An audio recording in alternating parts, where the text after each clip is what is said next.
Shout out my son, ReeseTheDirector. Shout out ReeseTheDirector. What's good? It's your boy Trey Tuck. You're now live in the living room. Shout out to ReeseTheDirector. Let's get it. What's going on, bro? So tell everybody where you from.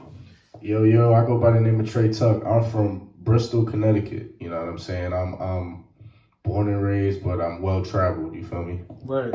Okay. So how did you get your name, Trey Tuck? So Trey Tuck is just me. Like, it's my name. Tuck.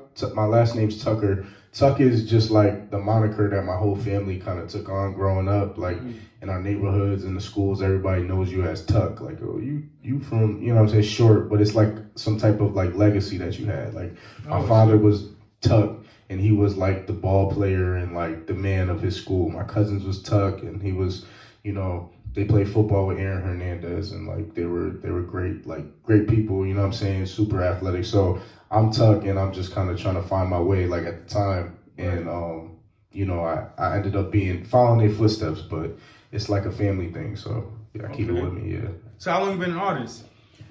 I've been an artist for about 9 years, I would say, but like an artist like pursuing music, I always say like 5 or 6, because the first 3 years I really didn't know. I was just kind of rapping, and I don't count that, because it's not like, I think once you start to pursue the business, then that's when you're like, okay, like you're an artist. Yeah, versus you start like monetizing your music and stuff like that. Right. Like in understanding the process of monetizing it, so in knowing like you can't just rap and that's good enough. Yeah. So you know what I'm saying? Yeah. So what inspired your sound? Just all the elements of what hip hop really is, you know, all the core elements. I think being able to talk about something, being able to have a story, soul, you know, I grew up listening to like, you know, the KRS's, and I grew up listening to all type of people who helped create the culture, the Nas, the Jay-Z, the Slick Ricks, like the people who, you know, even, you know, LL Cool J. So I'm inspired by the forefathers and, you know, the people who help actually, you know, create a legacy with their music. Those type of artists. It's West Coast too. I don't know them off the top of my head, but you know, there's just all different artists who really did something, and they did it to inspire other people. So definitely. So you remember your first studio session? Yeah, like my first official studio session. So my first official studio. So this is kind of crazy that you say that, because I don't think I've ever been asked that question. It's a really good question. So my first studio session was in Bristol, because prior to that I was doing music out of a dorm room, so that don't really count. But we went to the studio with this dude, and he happened to work at the studio that we now own. We're about to move out of it, but we went down there and we were just kind of looking to do a freestyle to Faded, Tigers. I'm Faded. We just called it Wavy. I mean, I'm Wavy. Wait. So we went down there, we recorded it, and it was like whatever. He didn't really give us any feedback, and you know, it was a whatever song. Like it was kind of trendy. It wasn't really that great, but we killed it. Like it was dope. And then I just remember after that we had this dude, and he just started playing us beats, like the engineer, and he was like, "Yo, listen, man, like the last beat he played, he was like, yo, I could get in trouble for this. Like I could, like on some Illuminati. Like he was like, yo, I could really get clipped for playing you this beat." And I'm like, yeah. And me and my homie like, what is this nigga talking about? Yeah. Like he's like, yo, I ain't nobody heard this before. Like, you know, if I play this, you just gotta. You're like, all right, nigga, like just play the beat. Play the beat. Yeah. Right. So he starts playing the beat, and it's a Mobb Deep sample. I think he just like cut Quiet Storm. I don't remember exactly what he did, but it was hard. Like he's playing it and it was hard. And so all right, yo, we dapped him up, we left, and then we went to try to book another session there. And the lady was like, yeah, he don't work here no more. Like I actually don't know where he's at. So I don't know what happened to dude, but I just know my first session was like, it was very awkward. Like the dude was awkward, and it was like so secretive, and it kind of put me on to like the sessions that I never want to have. Yeah. Like, so it was dope though. It was dope nonetheless, but it was pretty funny. So tell me about your worst music experience. Feeding off of that. Oh man, damn. The worst music experience I've had, definitely. I think it was when I went to do a radio interview at Eastern Connecticut, and I wasn't prepared. So I went to go do the interview, and at the end of the interview, he was like, all right, yo, I'm gonna throw on some beats and I want you to rap. And I'm like, damn, I'm okay because I can rap, but yo, it was the worst freestyles I ever did because, normally people like pre you on that. They'll be like, yo, I'll come in here and have you spit or whatever the case is. But no, that shit was live, and he just threw it on me, and I was just rapping bullshit. So after it, I was with my people, and I was like, after I finished rapping, I was shaking my head. And I talked to my uncle, and he was like, "Yeah, that was the worst shit." At least you got some real people. Yeah, he was like, "Yeah, you know what you did. Like, it was terrible." Right. Yeah, and that was after that I kind of grew, but that was probably the most embarrassing thing. I'm glad it wasn't on like an actual stage, but it was terrible. It was terrible. Yeah. So you dropped a single, "A Love Like Mine," almost 1 month ago. What was the process of putting that track together? So when we put the track together, it actually happened perfectly, to be honest with you. So my homie, the producers, Eastlane and Dante, those are my people. So we sat down, and I might have been with my manager at the time too. And we sat down and we were trying to figure out a song that we can do for the ladies. So they started playing different beats and things like that. And I found it. I was like, oh, nah, this is hard. So I started writing my verse, and we were like, yo, we got to call Rico, bring Rico in. So Rico came, and I'm cool with Rico. So he comes down, and we already had worked on prior music to that. So he comes down, we play the beat for him. He's like, oh, like, this is crazy. Like, and it starts going wild. And he does a little stuff there, but then he was like, yeah, I got to just take it home and really work on it. So he took it home, and while we were there, still in the session, Ward, who's the second verse, he started just writing his verse there. He was like, all right, I'm done. I'm like, damn. But like, it wasn't an open slot, right? So it was like, he wrote to it, and he wasn't supposed to be on it. Oh, wow. But it was dope because we were sitting in there, and I heard it, and I'm like, nah, this gotta go on it now. Like, we can't abort it. You did your thing, and both Dante and Josh were like, yeah, that shit is hard. He sound like he from Houston or something. So then after he recorded his verse, he left. We waited like a couple weeks, then Rico sent his vocals over, and he was like, yeah, man, I think I got an idea. And he started, like, he started going crazy, and then we brought it to New York. Shout out to Max Morin, and he just mixed the hell out of it, and the rest was history. Yo, that's what's up. Yeah. You putting a video out for that? You know what? I wanted to, man. I dropped the ball, yo, if I'm being honest with you, because I was supposed to shoot a video and have it done for Valentine's Day. Right.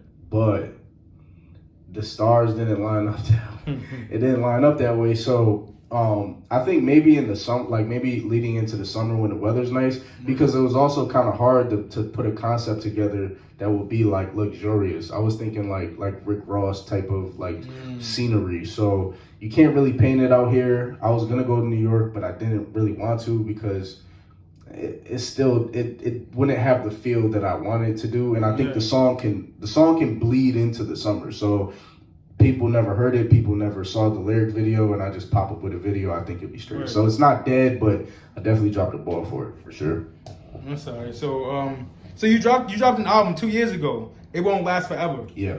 And I see like It Won't Last Forever is like a whole movement. Like you created this docu-series on it. Like, what was the process with that? Like, so the cool thing about that is, so the project before Price of Fame, I wanted to do that, but I didn't follow through. And the project before that, I did it, but I didn't release it because it didn't look how I wanted to. So when I did this project, I was like, man, I gotta put something visual to it. Like I don't want to just drop an album and then maybe do a music video here. I wanted to do something different. And like I said before, I'm really big into films. So I wanted to create it, and I wanted to create the project as if it was a film of just kind of a person going through turmoil, and at the end they figure out, like, you know, they don't have to, like, literally just pray, my nigga, and everything will be all right. Like, that's the concept of the whole thing.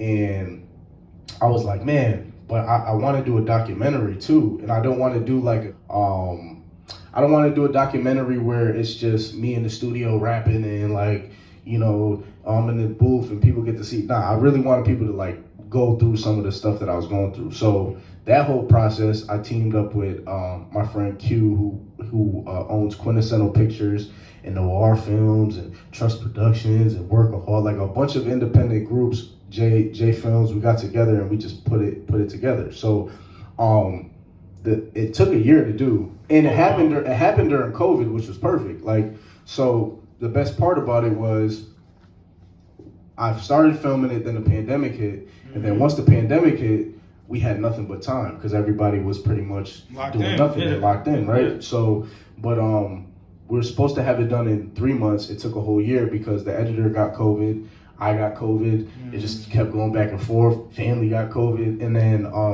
we just put it together. So when I previewed it and we shot everything, we hired actors, and we did all the filming, the actual filming, we did in 3 days. So there were 3 days of 12 hours, 15 hours. Like, we were pushing the limit. Who directed it? Q, my friend LaQuintes Brown. So he helped direct it and put everything together. The one I was telling you about that does film. So all of those people like helped me put that together. And very, very reasonable people, very reasonable with working with, like some of the greatest people, where I had the vision and I said it, and you know, it wasn't met with, no, you can't do that. It was met with, well, let's figure out how we can make this happen. Right.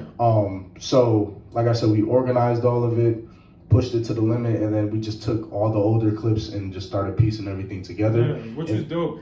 I'm sorry. No, you're good. You're good. Because I literally just watched the Kanye West project, which is very similar to yours. Right, of course, not the same. Right. Like with like, you know, with Kanye's personality and all that stuff like that. But just the background stories, you know, like with Cody, how you filmed it. So like that was really dope, you know, because I'm thinking like 5 years from now, like, or when you really make it, you're gonna get to look back on that project, which is so dope. You know, they did that for you. And I wanted people to see that version of me versus the just rap version of myself, because anybody can show you. Like, I think if people take the time to watch it, like, you'll get a full scope of who I am. And that was I had to split it up, but the whole thing, when we first did the original cut, it was 1 hour and 30 minutes. But we showed it in the movie theaters at the Lowe's in Plainville. So it was just one of those things where I was. And then you chopped it the way. Yeah, we just chopped it because I know that people ain't gonna watch it. So how long is it? Like the full project? In totality? Yeah, like, cause I know it's 4 parts, right? It's 4 parts. So the 4 parts is 15. So it's 15, 20. I'll say 15 for all because, you know, credits is like 3-4 minutes. So let's just say it's 15. But it ended up being like a little bit under an hour. But the whole thing was 1:30, and then I was like, damn, we gotta find a way to chop some of this up. So, you know, like in the interviews that were in there, each interview was longer than 20 minutes.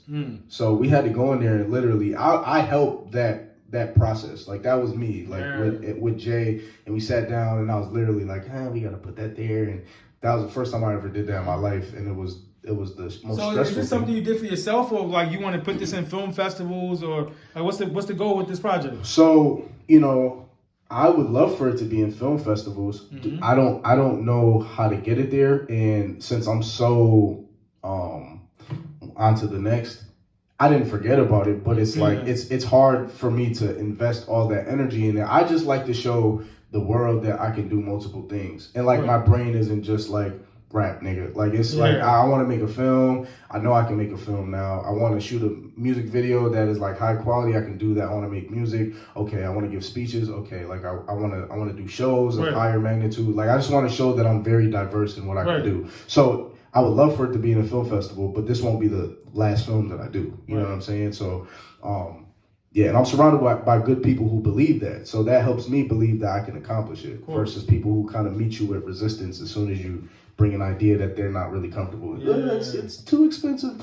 It was $900 to rent out a movie theater. Wow. I didn't sell tickets, but what if I did? Yeah, you could have made that money back. There was 50 people there. Wow. So, you sell a ticket for 20, whatever the case is. It's not hard. It's not hard. You just have to believe that it takes willpower to do. Of course. So. And so that's why we got Trust Productions. So tell me about Trust Productions. So Trust Productions is a label. It's a production company.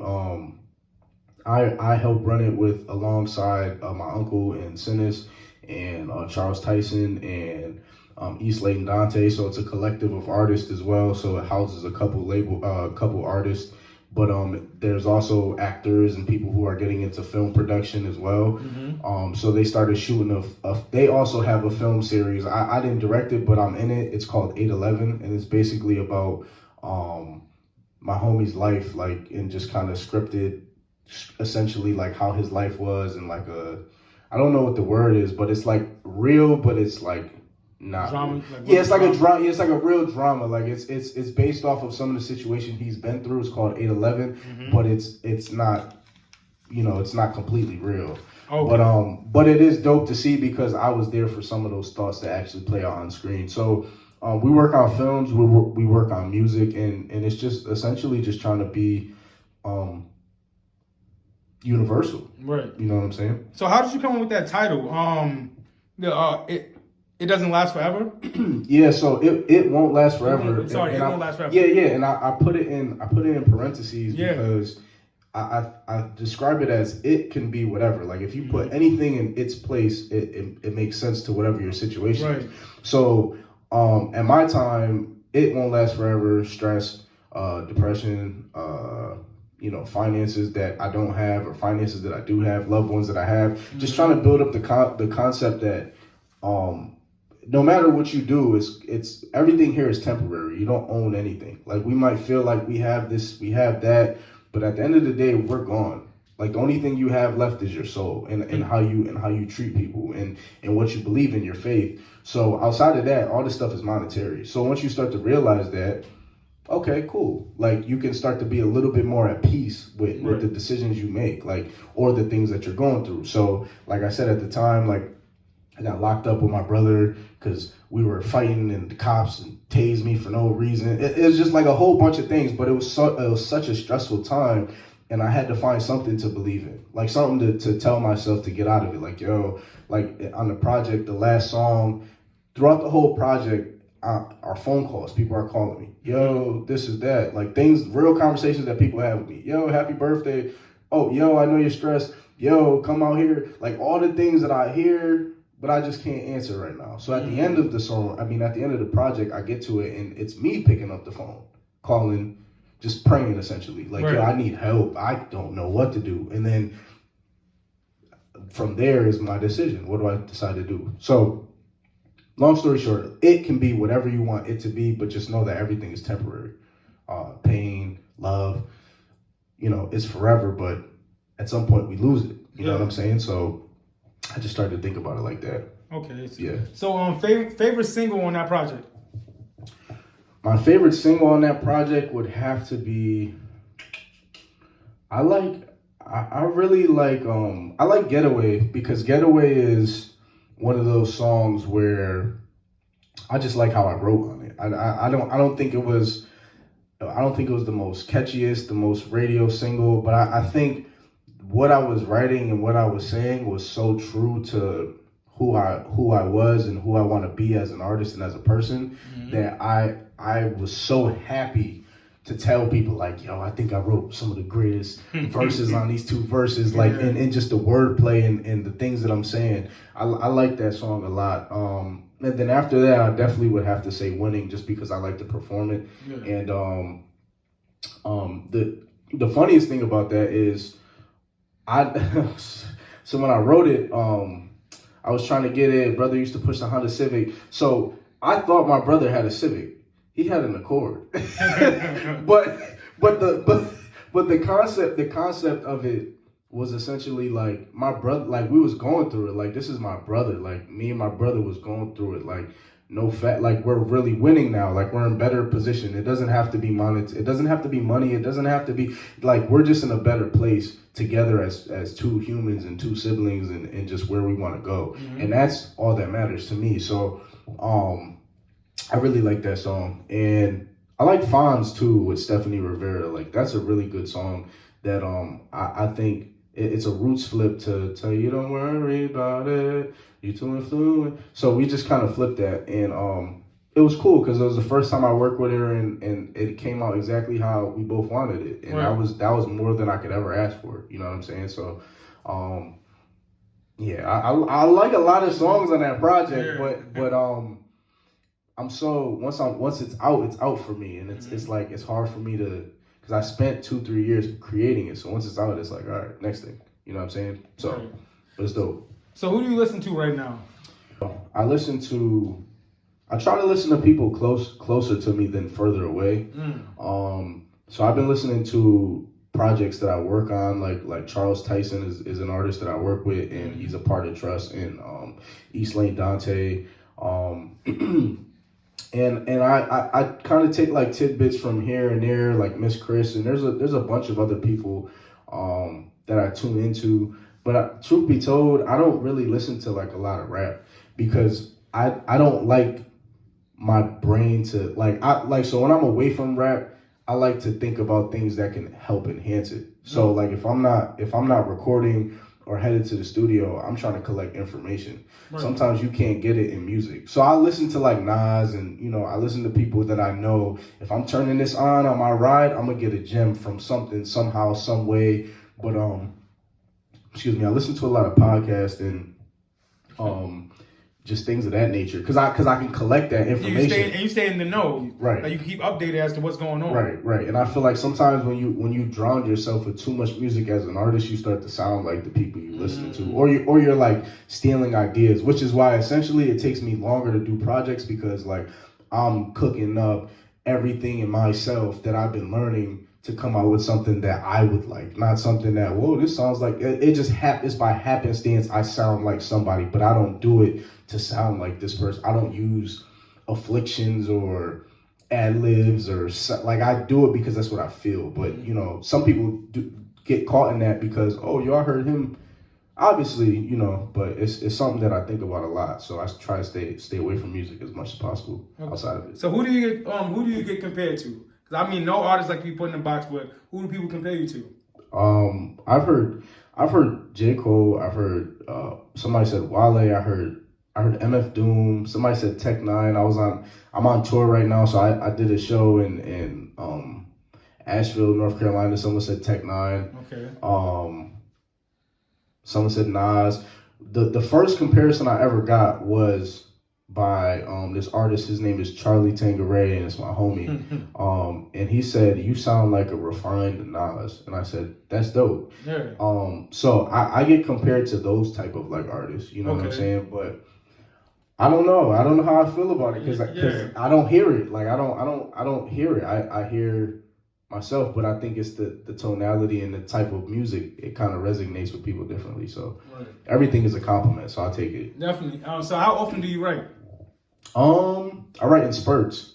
So right now, the last time I wrote was probably like 2 months ago. Oh wow! That's so wild. But so the thing is, like for me, how I think about it and what I tell my homies is, I'm constantly putting, like I put bars down, like, oh, this is a dope line, I can put it here. But in my mind, I'm constantly writing the story. I got to figure out how I can take the thoughts that I'm thinking in my head and have them sound exactly when I write them. So I don't try to, if it's for a project, someone wants a feature, I can put something together. But if it's for my own project, I try to make sure exactly how I thought it is how I write it. And sometimes it don't come out that way, or a string of lines. So I try to be as calculated as possible. So I don't write often, but when I do write, if right now I feel like I'm about to start writing again, and that can last from now until the end of the year, and then it's like, okay, I'm burnt out, I don't have nothing else to say, so let me collect, let me go on vacation, let me have fun, let me build up something to talk more about. You know what I'm saying? So makes sense. Yeah. So what does making it mean to you? I think making it just means being successful. So, and by successful, I mean my bills are paid. I'm able to take care of the people who are taking care of me. I'm able to go on tour. My merchandise is selling. I have a company that is like fitness merchandise, and people know about that, and it's selling. Like I don't have to don't have to overstretch or oversell myself to get something done.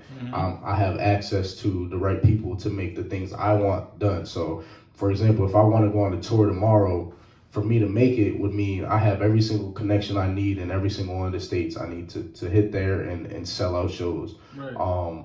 I really don't care how big the shows are. It could be thousands of people, they could be 2,000, they could be 5, they could be 60. I just know that the people that I do rock with are going to be genuine people. So I want to sell records, but that ain't really like, I'll do that for flexing purposes. You know what I'm saying? Just to tell niggas like, yo, I can do this too, but it ain't like, that really don't move me. Like, you know what I'm saying? That type of stuff, money, popularity, that's never been like a motivator for me. It's just making sure my family's good. So what's the difference between you and you as an artist? Me as a person, I am very calm. I like to play video games. I just like to play video games. I like to watch movies, TV, and I chill. I throw on some. I'm watching Entourage right now, like in my free time when I have it, because I'm like learning, like, oh snap, this is applicable to things that I could be doing. So I just watch things, documentaries. Me as an artist is I'm on the move. Like I'm talking to people, I'm shaking hands, and you know, hey, how you doing? And I'm meeting the right people, and I'm rapping, and I'm just in the right circles, and I know how to network properly when I'm an artist. But when it's me, like, I don't want to talk to nobody. like, you know what I'm saying? Like, I unless it's an intriguing conversation, I'm cool. I like talking to random people. Like I remember we went for a hike one time, and there was a dude up there filming, and I just started asking him questions. Like, that's me as a person, but as an artist, it's a little different. So yeah. Okay. So if you had the opportunity to talk to your younger self before you started taking music serious, and with everything you know now, what would you tell yourself? I would definitely tell myself that you have to. Well, I tell myself two things. First thing would be, everybody is replaceable. Like at my younger age, like everybody's replaceable. Right. Like everybody can. This person might be here. Like there ain't no loyalty nowhere. Like there's love, but people are only loyal to what they believe in. And if they don't believe in you, then it don't really matter.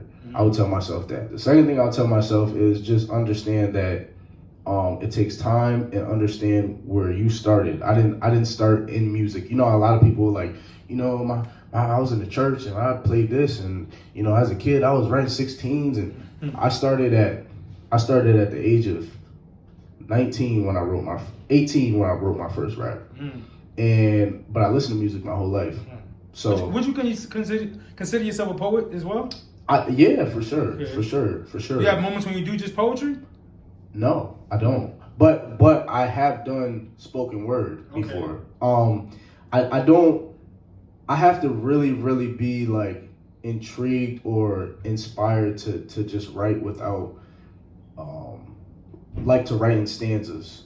I can do it, but I just know, like, I don't think I have enough free time to do it yet. Like COVID, I was doing all of that. When COVID first hit, I was painting, I was having, you know, I was investing in time, and then I told myself, you know, you got like 6 months, but once this pandemic slows down and they tell people you can go outside, like I got to get back to work, so I don't even have time. You know what I'm saying? But I do consider myself a poet as well, for sure.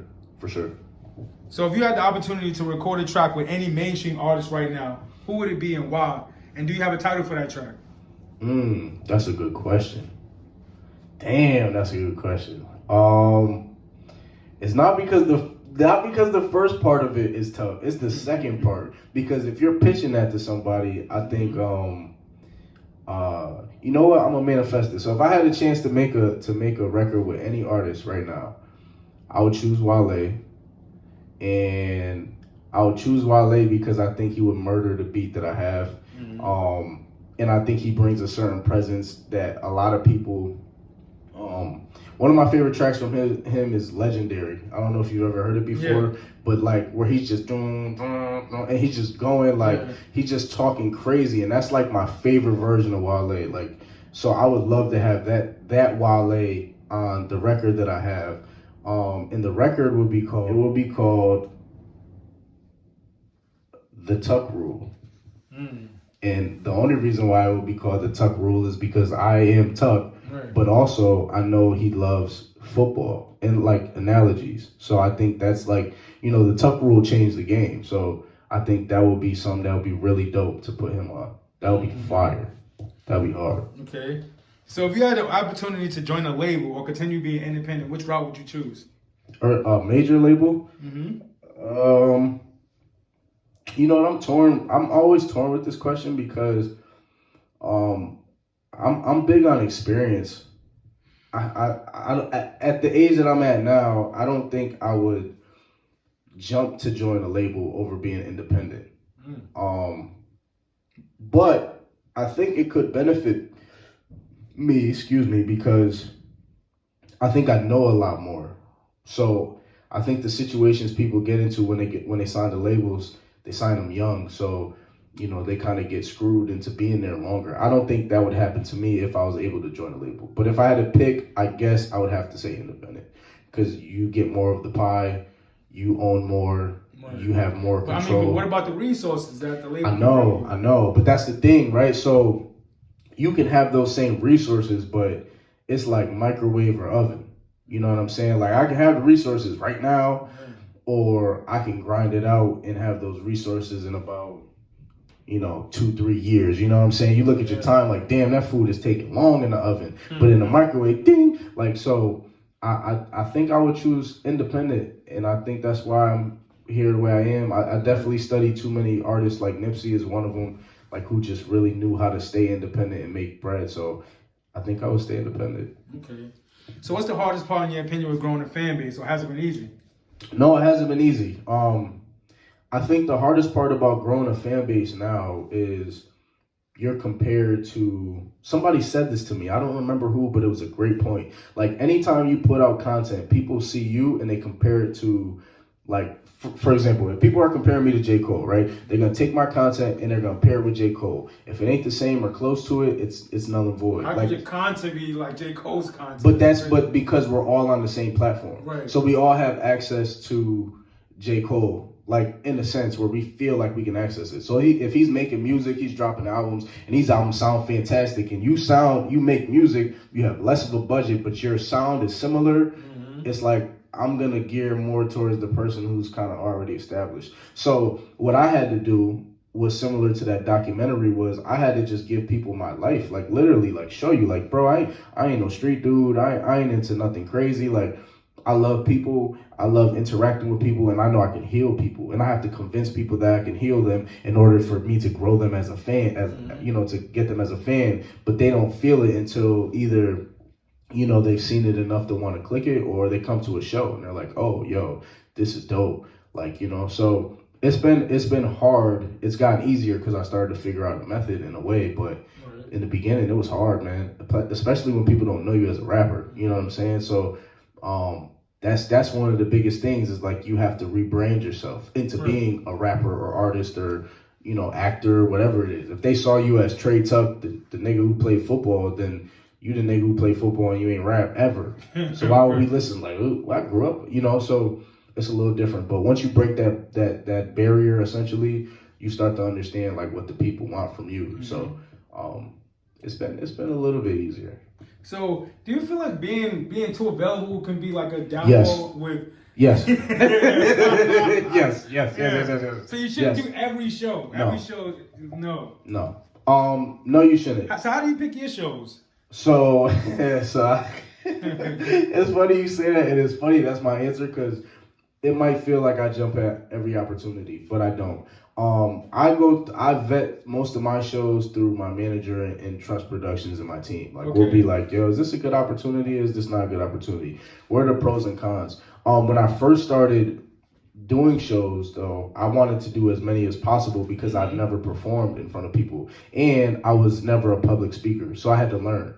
And then once I got like professional enough to be able to do shows, I started to figure out how to be less accessible. So this part of my journey, I think like every 3 or 4 years we start to rebrand ourselves. This brand is I'm not accessible unless I want to be accessible. You know what I'm saying? I don't want to do this because it don't make sense to me why I want to do it.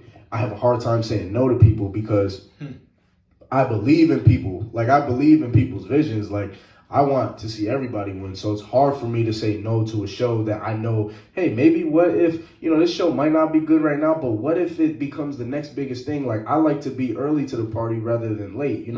People jump on. Because you just never know who that. Exactly. Like, I could be a nobody, but I could have booked somebody who actually has a name. You don't know what connection they made to have somebody in the building. And now, me as the curator, I don't know that connection he made, but the artist brought somebody dope out and then they see you and they like you. Right. So that's a connection right there. So.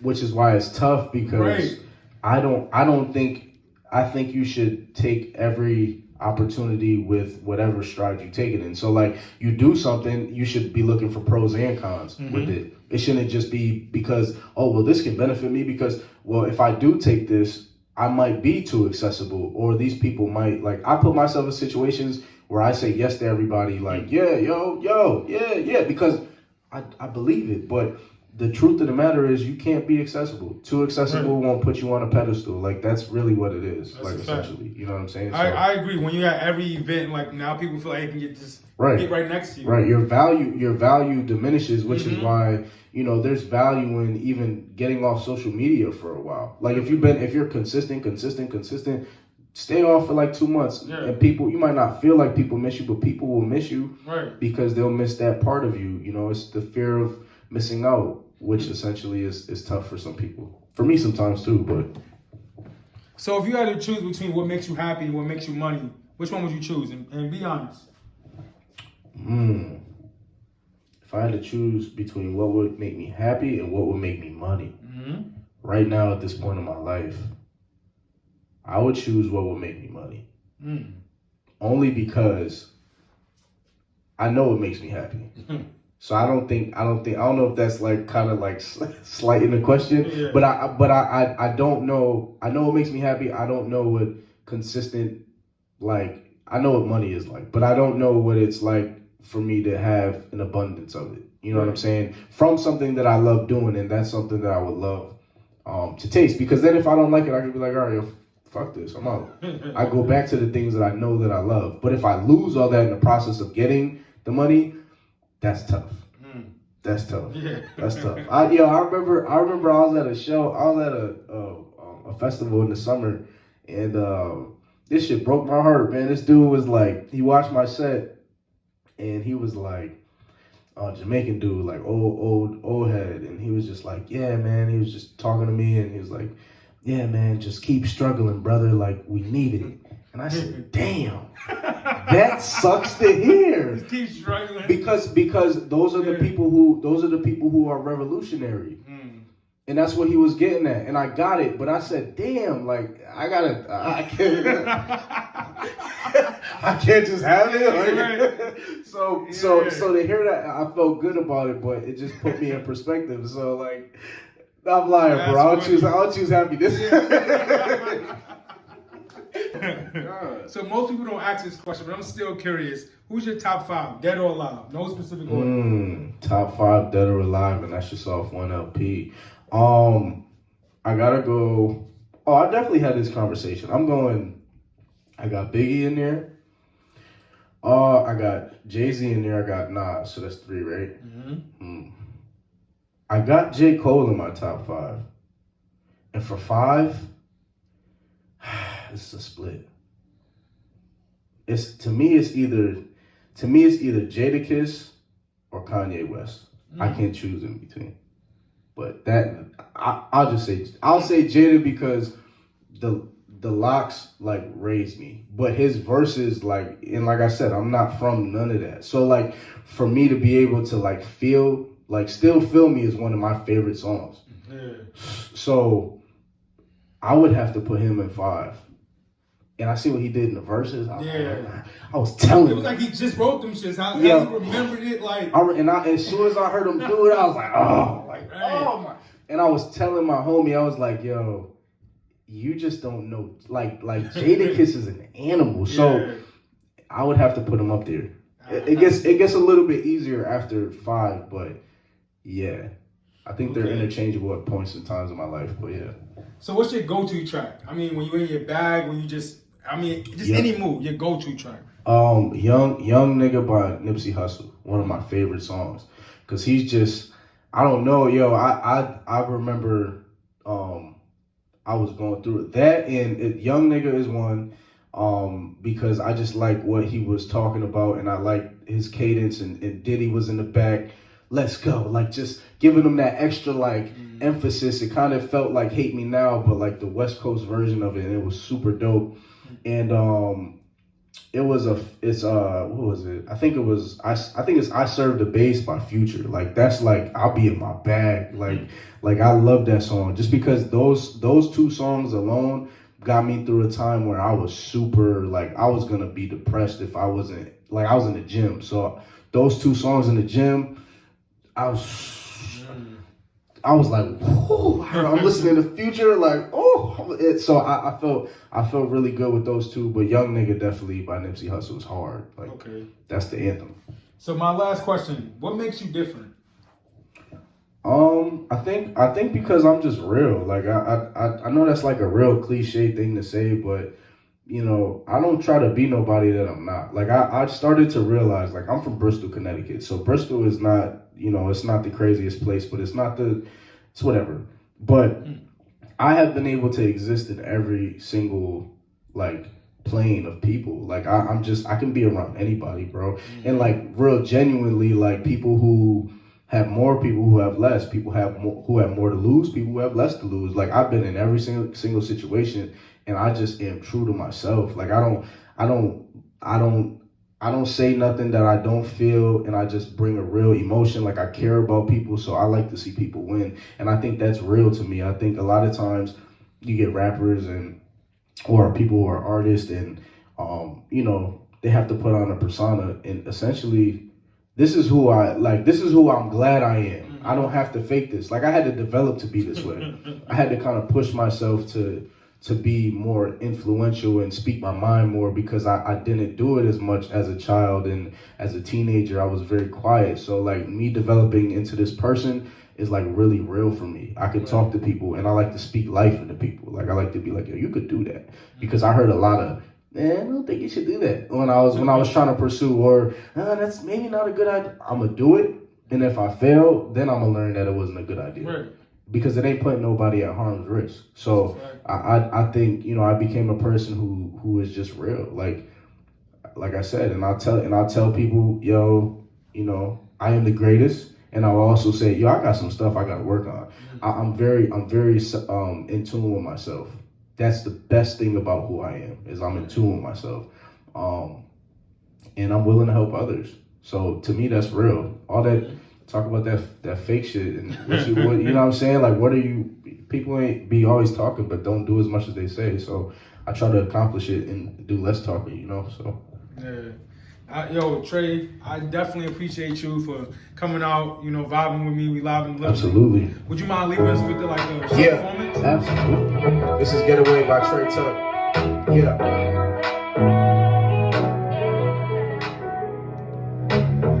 Yeah, more you invest, the higher the stress. And I've been on a mission, working till there's nothing left. They call me one-sided, can only make the conscious music. I'm well-versed, same niggas should check the contribution. Spearhead of the movement, I'm pointing the way I do this. Relying on the empire I built, I feel like Lucius.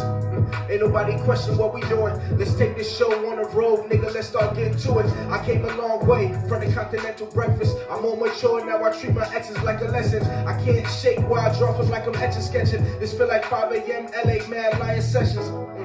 Yeah, then we caught the daddy breakfast. So broke, but had hope. I bought a grand slam. Talking theories with teacher, he talk aquatic man. And Pascal and son, so how they speaking African. My shorty got a favorite tan, but I got love for sisters. Preaching unity for the people until they clip us.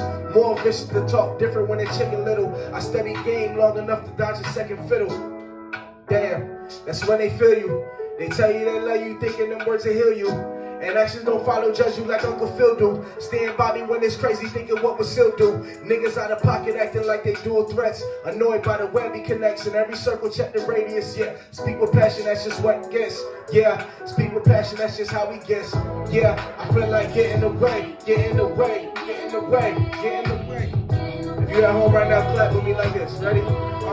Yeah, yeah, yeah. I feel like getting away, getting away, getting away, yeah, getting away.